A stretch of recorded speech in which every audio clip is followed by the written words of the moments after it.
Ninth class के बच्चों, आज हम साइंस के उस अध्याय को पढ़ेंगे जो बहुत ही इम्पॉर्टेंट है और इसी पे हमारा विज्ञान निर्भर करता है।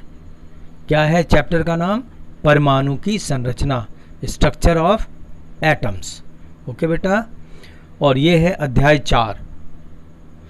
आपको पहले से पता है या बताया है मैंने कि पदार्थ जो है वह ठोस, द्रव, गैस होते हैं और यह परमाणुओं से बना होता है। परमाणु और उससे ही लगभग अणुओं से मिलकर बना होता है। ठीक है बेटा, इस अध्याय में अब हम अवपरमाणु कणों को तथा परमाणु के विभिन्न प्रकार के मॉडल के बारे में जब पढ़ेंगे। क्या मतलब अवपरमाणु का? क्या मतलब बेटा? आपको मैंने पहले बताया था कि परमाणु क्या है? वो सूक्ष्म कण जो अंत तक, मतलब अंत तक अगर आप उसको विभाजित करते जाते हो तो वो और छोटे कण में अब नहीं टूट सकते, यानी वह आखिरी कण जिसे हम और विभाजित नहीं कर सकते, वही कण है परमाणु। लेकिन लगातार वैज्ञानिकों का प्रयास लगातार होने के कारण, प्रयोग करते रहने के कारण, रिसर्च करते रहने के कारण उन्होंने यह भी पॉसिबल कर दिया। उन्होंने उस परमाणु को भी छोटे से छोटे सूक्ष्म कणों में बदल दिया, तोड़ दिया। वो कण कौन से कण हो गए? वो कण हो गए इलेक्ट्रॉन, प्रोटॉन, न्यूट्रॉन। ये तीन जो अवपरमाणु हैं उसमें उन्होंने बदल दिया, तोड़ दिया परमाणु को। तो है ना अचंभित बात, जो कहाँ हम ऐसे सूक्ष्म कण को तोड़ नहीं सकते थे, अविभाजित थे, उन्हें भी तोड़ दिया गया। और यह अदृश्य टाइप की चीज़ है। इलेक्ट्रॉन जानते हो क्या है? जो बिजली की तार के अंदर जो करंट पास होते हैं ना, यानी इलेक्ट्रॉन वो है जो बिजली की जैसे प्रवाह होती है उसके अंदर वो प्रवाहित होती है, यानी फ्लो ऑफ इलेक्ट्रॉन। यानी इलेक्ट्रॉन क्या है?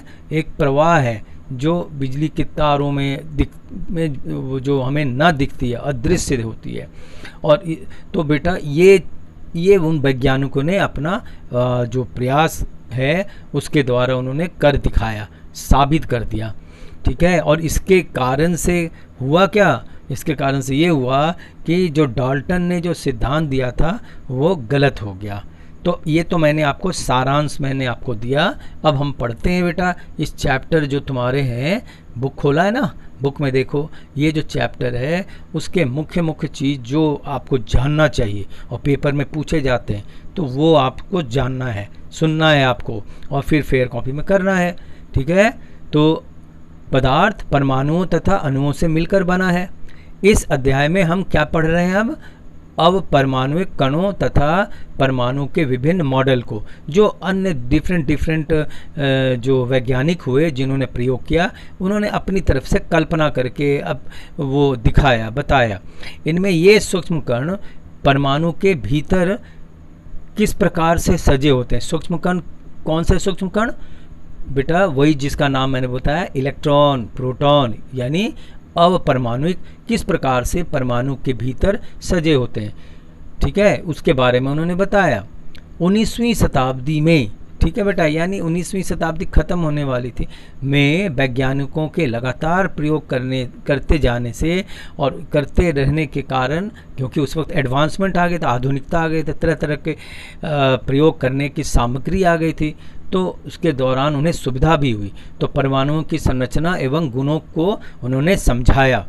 क्या किया? खोज के दौरान उन्होंने बताया कि परमाणु अविभाज्य कण नहीं हैं, जो कि पहले क्या था कि परमाणु अविभाज्य कण है, यही बोला जाता था। लेकिन अब यह इसे भी तोड़ दिया गया, तो यानी अविभाज्य कण नहीं है, इसे भी हम तोड़ सकते हैं, उसे भी छोटे कणों में विभक्त कर सकते हैं।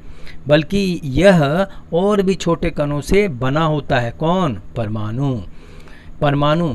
ठीक है बेटा, परमाणु में क्या होता है? धन और ऋण आवेश युक्त कण होते हैं। या धन का मतलब क्या बताया था? घन मतलब plus, positive charge, and electron और निगेटिव चार्ज दोनों मिलकर होते हैं साथ साथ। तो जे थॉमसन एक वैज्ञानिक हुए, उन्होंने 1900 ईस्वी में एक बेटा प्रयोग में उन्होंने इलेक्ट्रॉन का पता बताया कि यह इलेक्ट्रॉन है, और उनके बारे में लक्षण के बारे में बताया कि ये निगेटिव चार्ज होते हैं, इनमें माइनस चार्ज आवेशित होते हैं इलेक्ट्रॉन। और इसे दिखाने के लिए, लिखने के लिए, जहाँ भी हमें इलेक्ट्रॉन लिखना होता है ना, तो उसके इलेक्ट्रॉन का पहला लेटर क्या होता है? ई। तो स्मॉल ई और उसके ऊपर माइनस चार्ज हम देते हैं, दिखाते हैं और उसके द्वारा सूचित करते हैं। इलेक्ट्रॉन का द्रव्यमान जो है नगण्य के बराबर होता है, यानी एक भी नहीं होता, यानी नगण्य के बराबर, बहुत ही सूक्ष्म, तथा आवेश -1 माना जाता है। ये तो बता ही दिया बार बार।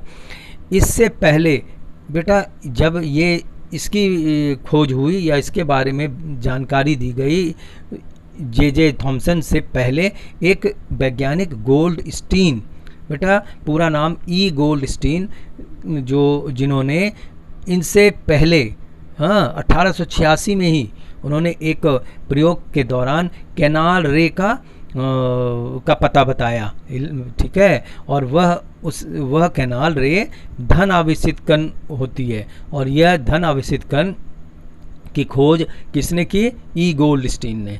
बेटा ये पेपर में वैज्ञानिकों का नाम पूछा जाता है और इनकी कंट्रीब्यूशन, इन्होंने क्या, किस क्षेत्र में काम किया, ये पूछते हैं। धन आवेशित कणों यानी प्रोटॉन का नाम रखा है इसे, ठीक है। प्रोटॉन का आवेश इलेक्ट्रॉन के आवेश के बराबर होता है, यानी इलेक्ट्रॉन बताया ना नगण्य, तो लगभग उसी के आसपास, यानी आवेश इलेक्ट्रॉन के आवेश के बराबर, कणों का आवेश इलेक्ट्रॉन के आवेश के बराबर होता है, किंतु उसमें क्या लिखते हैं हम? उसके विपरीत होता है, क्योंकि इसमें प्लस यानी धन आवेशित कण का यह द्रव्यमान इलेक्ट्रॉन की अपेक्षा 2000 गुना अधिक होता है। समझ गए बेटा? यानी प्रोटॉन जो है उसका द्रव्यमान इलेक्ट्रॉन की अपेक्षा 2000 गुना अधिक होता है। प्रोटॉन को हम P, पहला लेटर जैसे प्रोटॉन PROTON बोलते हैं ना, तो उसका फर्स्ट लेटर P और उसमें प्लस, क्या है ये प्लस? यह धन आयन यानी पॉजिटिव चार्ज शो करता है, दिखाता है, दर्शाता है।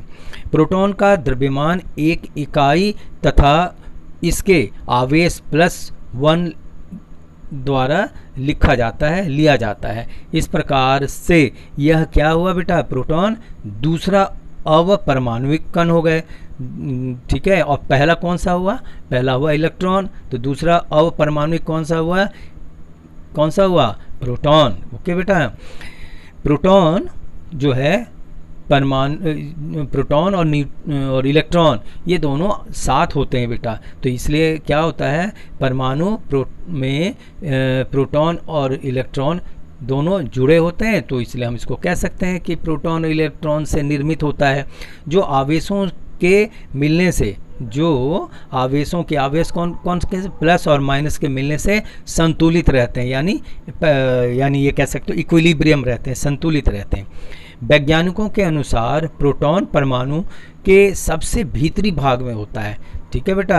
अब आगे हम पढ़ेंगे परमाणु की संरचना, जो भिन्न भिन्न लोगों ने क्या मॉडल बताया, किस तरह दिखती है ये। तो पहले तो ये समझो कि डाल्टन के अनुसार, सिद्धांत के अनुसार, परमाणु को न तो विभाजित किया जा सकता था न विनाश किया जा सकता था, किंतु परमाणु के भीतर 2 मूल कणों इलेक्ट्रॉन तथा प्रोटॉन की खोज होने के साथ क्या हुआ? परमाणु की जो डाल्टन की जो पूर्व धारणा जो उन्होंने बताया था, सिद्धांत दिया था, वो गलत सिद्ध हुआ है। उन्होंने तो ये कहा था कि विभाजित ही नहीं हो सकती, लेकिन उन्होंने विभाजित करके दिखा दिया वैज्ञानिकों ने। और जब विभाजित हुए तो तो वह अवपरमाणु कण के रूप में इलेक्ट्रॉन प्रोटॉन भी दे दिया, तो यह उनकी सिद्धांत क्या हुई? गलत हो गया। तो वैज्ञानिकों ने फिर अपने हिसाब से और भी मॉडल का प्रस्तुत किया, कैसा दिखता है। तो उसमें थॉमसन का परमाणु मॉडल बेटा पेपर में भी पूछे जाते हैं। तो इनके अनुसार उन्होंने जो प्रस्तुत किया मॉडल, वो ये कि परमाणु की संरचना जो है ना, जैसे क्रिसमस में केक बने होते हैं और केक पे बेटा किशमिश लगे होते हैं ना, घेरे में सुंदर ढंग से सजे हुए होते हैं, तो क्रिसमस केक की तरह बताया। किसको? परमाणु को। और फिर उस परमाणु में जो, और परमाणु कैसा है? वह एक धनावेशित गोलाकार है, गोला वस्तु है, ठीक है। मतलब केक को धनावेशित मान लिया, गोला, ठीक है। और इसमें इलेक्ट्रॉन कैसा दिखते हैं बेटा, तो उसमें जैसे केक में लगे किशमिश के दानों की तरह दिखते हैं, दूर दूर पे घिरे हुए दिखते हैं, जो मैंने चित्र में दिखाने का प्रयास किया है बेटा, समझो इसे, ठीक है। ये जो है इलेक्ट्रॉन हुए जो है, और गोला जो है वह पॉजिटिव है, धनात्मक है, ठीक, पॉजिटिव। इसी प्रकार इसको तुम दूसरे ढंग से, दूसरे भी है भी फल, एक है तरबूज, तो तरबूज को काटो, तो काटने के बाद अंदर काले काले बीज, जो तरबूज के अंदर लाल घेरे पूरे गोलाकार जो है, उसको तुम धन आवेशित मान लो, और उसमें इलेक्ट्रॉन जो है उसमें धंसे हुए होते हैं, जो ऐसा कि चित्र में फिर यहाँ भी दिखाया ऐसे ही है। तो ऋण और धन आवेश परिमाण में बराबर होते हैं, ठीक है, जितने प्लस उतने माइनस। तो पूरा बॉडी जो है धन आवेशित होता है, और अंदर जो मतलब बीज जो हैं या दाने जो हैं वो इलेक्ट्रॉन मान लो, तो वो क्या है, इलेक्ट्रॉन माइनस होते हैं। तो इस प्रकार से हम परमाणु वैद्युतिक रूप से यह उदासीन होता है, प्लस और माइनस मिलकर न्यूट्रल यानी उदासीन होता है। बेटा आपने ये सुना है ना, जो एक्सरे, गामा रे, बीटा रे, ये सब होते हैं। जब एक्सरे के द्वारा जैसे हड्डियों में कहाँ चोट लगती है, कहाँ क्रैक है, तो वो एक ऐसी मशीन होती है जिसमें से ये रेज निकलती है, ठीक है, एक्सरे, और उसके द्वारा हमारे पैरों में जहाँ भी चोट है, हड्डी के क्रैक्स हैं, तो वो पता लगा देते हैं। वो अदृश्य एक प्रकाश होती है, किरण होती है, हाँ बेटा, कण भी होती है, कह सकते हो एक प्रकाश कण पुंज।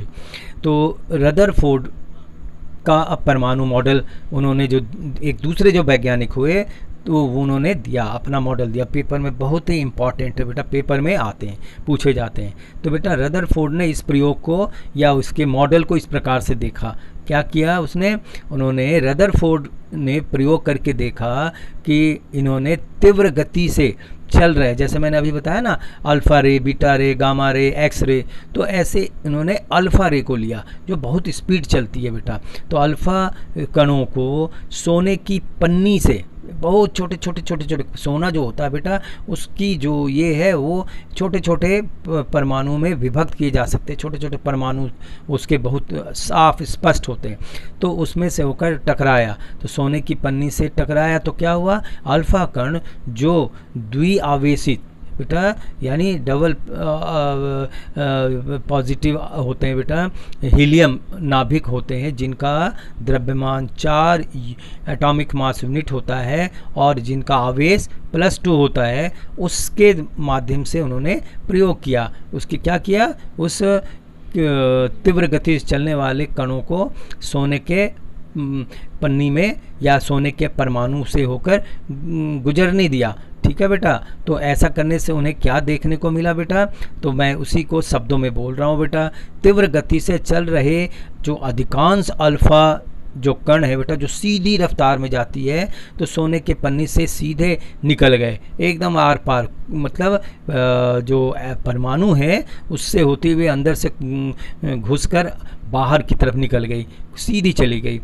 कुछ अल्फा कणों में पन्नी से बहुत छोटे कणों से विक्षेपण हो गया, अर्थात अधिकतर जो कण थे वो तो सीधे सीधी रेखा में निकल गए, और कुछ जो कण थे मतलब अल्फा कण वो गति में तेजी से जाकर वो कहीं हल्के से केंद्र में यानी जिसको नाभिक कहते हैं, तो वह परमाणु के नाभिक के पास से किनारे से टकराकर वो अलग अलग दिशा में बेटा, छोटे कौन बोल सकते हो, उसमें वो विच्छेदित हो गया, घूम गए, टर्न ले लिया, ठीक है। तुमने कैरम बोर्ड खेला है, तो कैरम बोर्ड में जब तुम स्ट्राइकर मारते हो गोटी से टकरा, कोई गोटी इधर घूम जाती है कोई उधर, तो हल्के टर्न से, तो वैसे ही उन्होंने हुआ फिर। और ये जो संख्या है 12,000 जो अल्फा कणों में से एक कण जो है जाकर टकराती है और फिर वह लौट आती है सीधे, मतलब पीछे वापस लौट आती है। वो 12,000 में सिर्फ एक कण लौट कर आती है,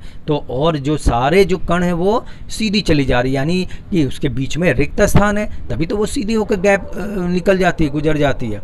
और एक जो मध्य में जो नाभिक है उसके किनारे से टकराती है, तो दाएं बाएं घूम जाती है अलग अलग कोनों से। और एक कण यानी 12,000 कणों में से एक कण जो है वो टकराकर पीछे लौट आती है। तो यह इससे रदरफोर्ड ने क्या निष्कर्ष निकाला कि परमाणु के भीतर का अधिकतर भाग रिक्त है, क्योंकि अधिकतर अल्फा कण बिना विक्षेपित हुए सोने की पन्नी से बाहर निकल जाती है। दूसरा, परमाणु में धनावेशित भाग बहुत कम कण अपने मार्ग से विक्षेपित होते हैं। और तीसरा, उन्होंने यह भी देखा कि बहुत कम अल्फा कण 180 डिग्री पर विक्षेपित हुए थे, अर्थात सोने के परमाणु का धनावेशित भाग तथा द्रव्यमान परमाणु के भीतर बहुत कम आयतन में है। अर्थात हाँ बेटा, नाभिक की त्रिज्या परमाणु की त्रिज्या से 10⁵ गुना छोटी होती है। नाभिक की त्रिज्या, नाभिक कहाँ है? मध्य में है, तो उसकी जो त्रिज्या, समझ रहे हो बेटा, उसकी त्रिज्या परमाणु की जो त्रिज्या से 10⁵ गुना छोटी होती है। रदरफोर्ड द्वारा दिखाया गया यह जो मॉडल है, नाभिकीय मॉडल, इसके कुछ ये उन्होंने निष्कर्ष निकाला, इसमें से लक्षण बताया। क्या बताया? लक्षण पेपर में आता है, लक्षण बताओ, लिखो। तो ये लिखेंगे, उससे क्या निष्कर्ष निकला लक्षण में। परमाणु के केंद्र को नाभिक कहा जाता है तथा यह धनावेशित होता है, मतलब प्लस पॉजिटिव चार्ज होते हैं। एक परमाणु का लगभग पूर्ण द्रव्यमान नाभिक में होता है, जो सेंटर होता है ना बेटा, केंद्र दिखाया डॉट लगाकर, उसमें होता है। और इलेक्ट्रॉन नाभिक के चारों ओर निश्चित कक्षा में चक्कर लगाते हैं, चारों ओर चक्कर इलेक्ट्रॉन घूमते रहते हैं। नाभि जो है ना मध्य में, उसके चारों ओर इलेक्ट्रॉन घूमते रहते हैं। और नाभिक का आकार परमाणु के आकार की तुलना में बहुत कम होता है। समझ गया बेटा? तो ये जो है आपको पेपर में पूछे जाते हैं कि रदरफोर्ड का मॉडल बताओ क्या है, वो सारा कुछ आपको पेपर में आता है। ये आपको याद करना भी है और इसे पहले फेयर कॉपी में नोट करो। अगले में मैं आपको नील्स बोर के बारे में बताऊंगा, उसने भी इस पर प्रयोग किया, तो वो पढ़ेंगे। ठीक है बेटा, इसको फेयर कॉपी में काम करो, याद करो, वेरी इंपॉर्टेंट आइटम है ये। ठीक है, ओके बेटा।